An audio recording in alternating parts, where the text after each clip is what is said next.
আসসালামু আলাইকুম সবাইকে। আই এম তানভীর একে কিং অফ পলি। বেশ কিছুদিন যাবত আমি যেটা দেখছি সেটা হচ্ছে সোশ্যাল মিডিয়াতে প্লাস আমার inbox pretty much flooding with the question PUBG free fire এই গেমগুলা কি হারাম? আমি কোনো মুফতি না, আমি কোনো স্কলার না, আমি কোনো শেখ না, আমি কোনো মাওলানা না, বা এই নলেজটা যেটা প্রয়োজন কোনো একটা জিনিসকে হারাম হারার ডিসিশন নেওয়ার জন্য সেই ফতোয়া দেওয়ার মতো আমি আসলে কেউ না। আমি জাস্ট আমার অপিনিয়ন শেয়ার করবো। বাট আমার অপিনিয়ন শেয়ার করার আগে আপনাদের সবার সাথে আমি দুইজন খুব পরিচিত মুখের কিছু বক্তব্য শেয়ার করতে চাই অ্যাবাউট দিস গেম। সো চলেন প্রথম বক্তব্যটা দেখে আসি। As far as the first question was posed regarding a game called PUBG,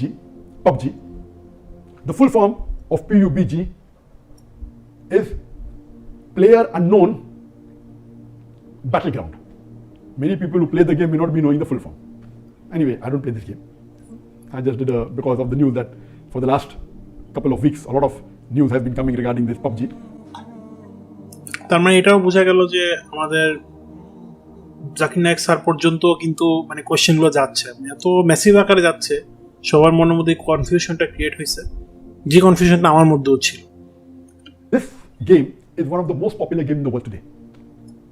It was launched in March 2017, more than 3 years back, the trial version. And the full version was launched in December 2017, about 2.5 years back. And by the end of 2019, it had the maximum sale. It sold, till now, it has sold more than 60 million games. And only on the mobile, there are 600 million downloads. 600 million downloads. That means somewhere close to 8% of the world have downloaded it. And among the children, it would be somewhere close to more than 1/3 of the children have 1/3 or close to it have downloaded this. And in this game mainly involves killing. The more you kill, the more points you get. And you have to save yourself. And if you're the last person alive, you're the winner. This game can be played solo by one person, can be played up to 100 people. মানে solo এবং squad এই দুইটা জিনিস আছে। So ফ্রেন্ডদের সাথে খেলার সুযোগ আছে, র্যান্ডম মানুষের সাথে খেলার সুযোগ আছে, একা একা খেলার সুযোগ আছে। You can play alone, you can play with your friends, you can play online. Right. You can even play in groups of 2, 3 or 4. Then if your group survives, your group is the winner. It's an addiction. And many of these video games, including this PUBG, it takes a person away from Islam. There are haram activities. Besides that, if it is the time for Salah, when the prayer call is there for Azan, the child continues, okay, no, and he misses the Salah. And there may be chances that if he doesn't miss, he will pray at the last moment when the Salah is just going to get Qasa. Just before the time for the next Salah. So এর মধ্যে আমিও আছি। আমিও অনেক সময় এই game খেলতে খেলতে নিজেও হুঁশ থাকতো না, এটা সত্যি কথা, আমি স্বীকার করে নিতেছি যে অনেক সময় খেলতে খেলতে মনোযোগটা এতটা গেমের মধ্যে ঢুকে যায়, লাইক ইন্টেন্স মোমেন্ট বলি না আমরা, ইন্টেন্স সেই মোমেন্ট আসলে এতটাই গেমের মধ্যে আমরা ইনভলভ হয়ে যাই যে চারপাশে কি হচ্ছে we don't get the idea. আমাদের ওই মোমেন্টটা ধরে রাখতে হয়। তো আমি যতটুকু বুঝি যে আমার ব্রাদার্স সিস্টার্স যারা দেখতেছেন, কিছু মোমেন্ট কিন্তু আপনারা ওইরকম ফেস করছেন। So have I. সো আমার ওই মোমেন্টগুলো মনে পড়তেছে। একটা টাইমে আমিও পাবজি খেলতাম, অনেক স্ট্রিম করতাম, বাট বেশ মজার ছিল মোমেন্টগুলো। বাট আফটার দ্য রিয়েলাইজেশন আমিও বেশ কিছু কারণে চলে আসছি, সেগুলো আরও বলবো, বাট স্যারের কথাটুকু বাকি শুনে নিই। The previous Salah. So all these things takes a person away from Allah subhanahu wa ta'ala. This addiction is not only causing problem to Muslim children, even to non-Muslim children. So much so that there are programs that have been created for de-addiction of PUBG. Subhanallah. But the question mainly is talking about the latest version of PUBG was launched on the 20th of April 2020, about 1.5 months ago. And in this new version, a person has to glorify idols, or literally do idol worship, in order to get weapons or get equipment which will help them to kill other people. So this is going to the highest level of shirk. Murder is the second major sin in Islam. Shirk is the major sin in Islam. So of course it's totally haram. Besides the other aspect of murder, of music, of nudity, etc., idol worship is the major sin. It is promoting idol worship. So surely we should see to it that the parents are very strict. They should not only not give PUBG, should not give video games. There may be some games which may be halal. Entertainment per se, if it doesn't break the Sharia, it is permitted. There may be some video games which may not be having the elements, or there may be some Sharia compliant video games that will be in the market. But the best is avoid the general game unless you are sure that it is Sharia compliant. It doesn't break any of the principles of Islam. I request the Muslim parents not to be lazy and not to give them these games so that they can do their work without being disturbed. You are ruining the life of children as well as your life, because one of the ways for you to go to Jannah is a pious child praying for you. So this game PUBG surely is haram. Previously there are many fatwas that haram. Now after the new version where there is glorifying the idols, including idol worship, it's totally haram. And I request the Muslim parents and the Muslim children stay away from it and don't play this game. তো Zakir Naik sir থেকে আমরা already একটা idea পেলাম কি পয়েন্টে বা কি লজিকে আপনারা গেমটাকে হারাম বলতে পারেন, আমি এখন আরেকজন শেখের ভিডিও আপনাদের সাথে শেয়ার করতে যাচ্ছি। ওনার নাম হচ্ছেন আল আসিম আল হাকিম, অনেকেই চিনেন ওনাকে, ইউটিউবে সার্চ করলে ওনার অনেক ব্যাপার আপনারা জানতে পারবেন ওনার ব্যাপারে। উনি বিভিন্ন কোয়েশ্চেনের খুব ইজি এক্সপ্লেনেশন এবং আনসার দিয়ে থাকেন। তো উনি পাবজি এবং A11 গেম নিয়ে কি বলছেন এটা আমরা দেখে আসি। Saad says, there is a game which my brother plays. It has a gun named as Armageddon, which most likely is the Christian name of the Malhamatul Kubra, the big battle at the end of times. Is there anything wrong in playing such games just because of such a name? The answer is no. The name itself has no significance, whether in Arabic or in English. So if I call my car Al-Malhamatul Kubra, there's no problem in that, because I'm not referring to the battle itself. It's just a name. And like so with Armageddon. But when you come to video games nowadays, it is a bit problematic, because it is based on violence. So whether it is PUBG, PUBG or whatever they call it, or Fortnite or whatever, it is based on killing your opponent, using different techniques, hurting others. Now one says, okay, this is a game. And the answer is, yeah, it is a game. I'm not actually doing it, of course. But what are the implications of playing such a game? What is the psychological impact on our children? It would increase their violence. It would make them violent. And there is almost certainly a lot of music involved, and maybe sometimes some nudity introduced. And a fighter can be a woman. The one who gives you the prize can be a woman in a bikini or something like that. So destruction, killing, and maybe sometimes if it has to do with Islam, it tells you if you bomb a masjid, you get 100 points. And if you bomb a house in Baghdad or in Kabul in Afghanistan, you get 50 points. So it turns you around and against your Islam without knowing. I personally believe that such games are bad influence, and we should not allow our children to play with such games, and Allah Azza wa Jalla knows best. দুজন থেকে বেশ কিছু তথ্য দেখলেন, জানলেন, আমিও দেখলাম আপনাদের সাথে।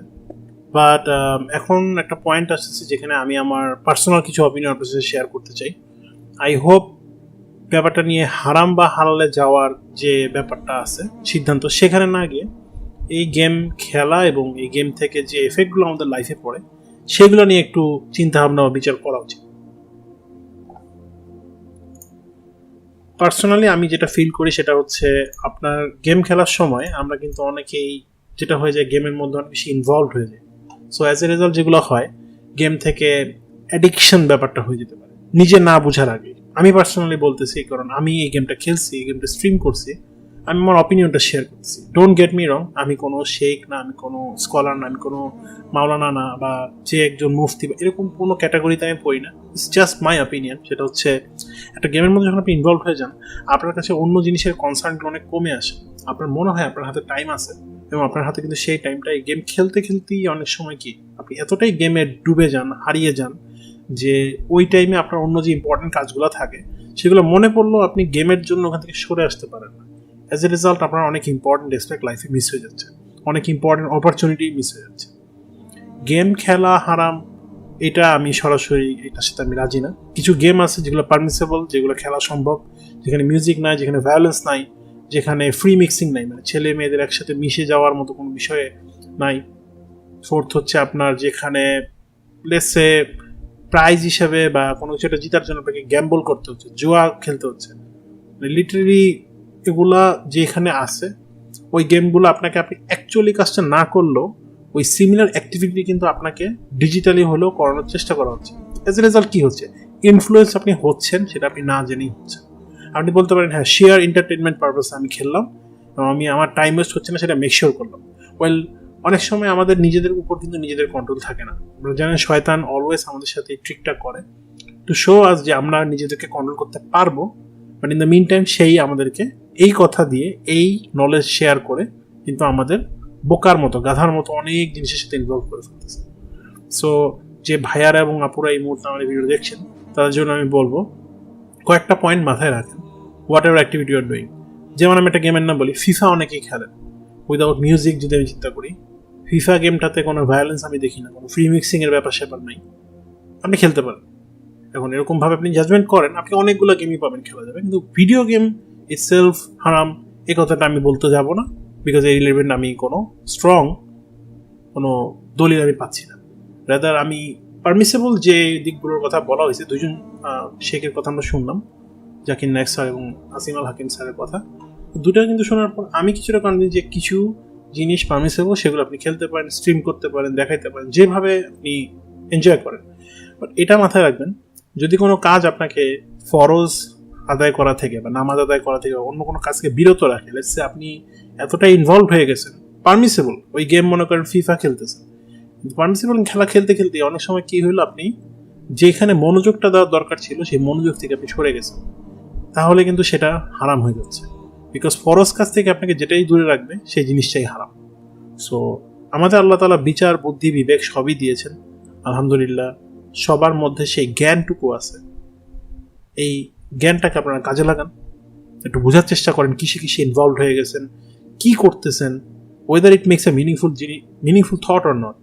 ফ্রি ফায়ার, পাবজি ধরলাম দুইটা গেম, এই দুইটা গেম খেলে আপনি আলটিমেটলি যদি প্রো হচ্ছেন, প্রো মানে প্রফেশনাল গেমিং করার জন্য নিজেকে রেডি করলেন, ওয়েট ইজ লিডিং টু, একটু ভাবেন, একটু চিন্তা করেন। আপনার হয়তো আপনার ফ্যামিলিকে টাইম দেওয়া উচিত। আপনারা দেখবেন কিছু বাচ্চাটা ডাক দিলে রেগে যায়, হ্যাঁ আমি গেমে ডিস্টার্ব করতেছো কি জন্যে, এরকম কথা বলে, অথচ সে না খাইতে খাইতে, পানি না খাইতে খাইতে মানে ডিহাইড্রেশন হয়েছে, ভয়ঙ্কর ভয়ঙ্কর রোগ তার সামনে চলে এসেছে। এটা প্যারেন্টসরাও কি বলবো মানে নিরুপায় হয়ে গেছে, কারণ তারা খুব আর্লি এজে বাচ্চাদের হাতে মোবাইলটা তুলে দিচ্ছে। ট্যাব ছাড়া, মোবাইল ছাড়া বাচ্চারা মানে কিছু বুঝে না, এতটাই জঘন্য এবং ভয়ঙ্কর লেভেলে বাচ্চারা চলে এসেছে। সো আমরা নেক্সট জেনারেশনে যারা প্যারেন্টস হতে যেতেছি বা অলরেডি প্যারেন্টস, তারা বুঝতেছেন যে বাচ্চারা কতটা ইনভলভ এগুলোর সাথে, তারা টাইম ওয়েস্ট জিনিসটাই বুঝতে পারছে না, তাদের লাইফে কোনো ক্ষতি করছে তারা সেটাই বুঝতে পারতেছে না। এবং চিন্তা করার জন্য যে ব্রেন আল্লাহ তাআলা আমাদের দিছে, সেটা এই মোবাইল ডিভাইসের মতোই ন্যারো মাইন্ডেড হয়ে যাচ্ছে, আমাদের অধৈর্য হয়ে যাচ্ছি আমরা। গেমে যেমন তাড়াতাড়ি লেভেল আপ হয়, গেমে যেমন সব কিছু দ্রুত হয়ে যায়, কোনো জিনিসের জন্য ওয়েট করতে হয় না। মানে একটা বাচ্চা সেটা মানে ড্রিঙ্কস থেকে খেয়ে দেখলাম একটা বিজ্ঞাপন ছিল দিন আগে, দুমদম বড় হয়ে গেছে। মানে লিটারেলি গেমে এগুলাই হচ্ছে, হুইচ আর নট রিয়েল, এটা একটা ইম্পসিবল ব্যাপার। স্টিল গেমে এগুলো সবই সম্ভব, মানে ভার্চুয়াল জগতে এগুলো সবই সম্ভব। সো ব্রাদার্স এন্ড সিস্টার যারা দেখতেছেন, আমাদের কাছে খুবই বলবো যে যতটুকু আমি আমার জ্ঞান আর কি পরিসীমার মধ্যে আছে, এডিক্টেড হয়ে যায় না কোনো কিছুতে, হতে পারে পাবজি হোক, ফ্রি ফায়ার হোক, কিন্তু এডিক্টেড হয়ে যায় না। শিয়ার এন্টারটেনমেন্ট পারপাস আপনার দরকার, টাইম কাটানোর জন্য আপনার কিছু খেলতে ইচ্ছা করছে, মাইন্ড রিফ্রেশ করা অবশ্যই প্রয়োজন। প্লে সাম মিনিংফুল গেমস, প্লে সাম পারমিসিবল গেমস। আমি যতটুকু পারছি আপনার সামনে তুলে ধরার চেষ্টা করলাম। এরপর আপনাদের নিজস্ব অনেক অপিনিয়ন আছে, সেটা অবশ্যই আমাকে জানান। আমিও জানতে চাই আপনারা এই জিনিসগুলো বা আমার এই আলোচনা বা স্যারদের যে এক্সপ্লেনেশন, সেগুলোকে আপনারা কোন দৃষ্টিকোণ থেকে দেখতেছেন। চিল্লায় বলবো না যে হারাম হারাম হারাম, ভাই এগুলো আমি করতে যাবো না। I really feel some of the people got really offended, যারা পাবজি খেলেন, ফ্রি ফায়ার খেলেন, তারা অনেক অফেন্ডেড হয়েছেন অনেক ভাবে। আপনাদের কাছে অনেকভাবে হয়তো অনেক জায়গা থেকে অনেক রকম মেসেজ আসছে বা এক্সপ্লেনেশন আসছে। আই হোপ আপনাদের এই এক্সপ্লেনেশনটা কেমন লাগবে সেটা অবশ্যই আমাদেরকে জানাবেন। আমি পার্সোনালি প্রত্যেক যারা গেমার ছিলেন, চিনতাম জানতাম, সবার প্রতি রেসপেক্ট রেখেই কথাগুলো বললাম। আশা করি আপনারা আপনাদের বিচার বুদ্ধি বিবেককে ব্যবহার করবেন, কোন গেমটা খেলা উচিত, কোন গেমটা খেলা উচিত না, কোন গেমটা খেলার জন্য আপনাদের সময় নষ্ট হচ্ছে, আপনাদের নিজস্ব পার্সোনাল ক্ষতি হচ্ছে, কোন গেমসগুলো আপনাকে খারাপ কাজে ইনফ্লুয়েন্স করতেছে, এগুলো একটু খেয়াল রাখেন। কারণ আপনি নিজেও জানেন না আপনি আসলে কোন কাজ দ্বারা ইনফ্লুয়েন্স হচ্ছেন। অনেক সময় মানুষ জাস্ট একটা কথাই ইনফ্লুয়েন্স হয়ে যায়। সো আমি আপনাদের খারাপ দিকে ইনফ্লুয়েন্স করবো না, চেষ্টা করতেছি যতটুকু পারতেছি আপনাদের ভালো দিকে, পজিটিভ দিকগুলোতে ইনফ্লুয়েন্স করার। যদি আপনাদের নিজস্ব মতামত থাকবেই, এটাই স্বাভাবিক। দিন শেষে 10 জনে সবাই 10 জনই এগ্রি করবে না, মতবিরোধিতা থাকবেই। সো সেই মতামতগুলো আমাদের কমেন্টে জানান। আমিও জানতে চাই আপনারা এই গেমগুলো খেলা নিয়ে কি মতামত আপনারা দেন। হারাম হালাল এটা হচ্ছে কিন্ডার গার্ডেন ল্যাঙ্গুয়েজ, মানে কিন্ডার গার্ডেনের বাচ্চাদের মতো, হ্যাঁ বাবু এটা তুমি হালাল কাজ করছো না, তোমার জন্য গিফট, আর তুমি বাবু হারাম কাজ করছো, তুমি স্টিকার পাবা না। মানে ওয়াই আমরা হারাম হারাম নিয়ে এতটা ফাইট না করে নিজের বিচার বুদ্ধি ভেবে কাজে লাগাই। Let me no your thoughts, let me no your comments. ইনশাল্লাহ এরকম এক্সপ্লেনেশন ভিডিও আরও সামনে আসার চেষ্টা করব। কেমন হয়েছে সেটা অবশ্যই জানাবেন, আপনাদের মতামতটা অবশ্যই কমেন্টে জানাবেন। যদি আপনার ভিডিওটা মিনিংফুল লেগে থাকে, কারোর সাথে এই ভিডিওটা শেয়ার করার মতো পটেনশিয়াল আছে ভিডিওতে আপনারা মনে করে থাকেন, তাহলে আপনার ভিডিওটা শেয়ারও করতে পারেন। এটা কমপ্লিটলি আপনাদের, জোর করে কোনোদিন কিছু হবে না। মনের উপর চর্তি করার কখনো কোনো জোর হয় না। কেউ একজন খেলতেছে, তাকে আপনি একদিন দুদিন জোর করে বললে সে হয়তো কয়েকদিন খেলো না, থার্ড দিন সে হয়তো অন্য কোনোভাবে খেলার একটা সিস্টেম বাইর করার চেষ্টা করবে। সো আমার কাইন্ড রিকোয়েস্ট, সবাই একটু মনোযোগী হন। ফ্রি ফায়ার হোক, পাবজি হোক, অন্য কোনো গেম হোক, ইট কুড বি এনিথিং, সেটা পারমিসিবল কিনা সেটা একটু যাচাই বাছাই করেন, এবং তারপরে আপনার টাইম, আপনার ইম্পর্টেন্ট কাজ, সেগুলোর সাথে ব্যালেন্স করতেছি না সেগুলো একটু দেখেন। কখনো আপনাকে কন্ট্রোল হইতে দিয়েন না। শয়তান অলওয়েজ সেই চেষ্টাটা করবে আপনাকে কন্ট্রোল করার, আপনার নিজের উপরে সেই জোরটা খাটায়। সো আজকের জন্য এতটুকুই গাইস। ইনশাল্লাহ আপনাদের সামনে আবার নেক্সট ভিডিওতে দেখা হবে বেঁচে থাকলে। টিল দেন সবাই ভালো থাকবেন, সুস্থ থাকবেন। আমার পক্ষ থেকে আজকের জন্য আসসালামু আলাইকুম।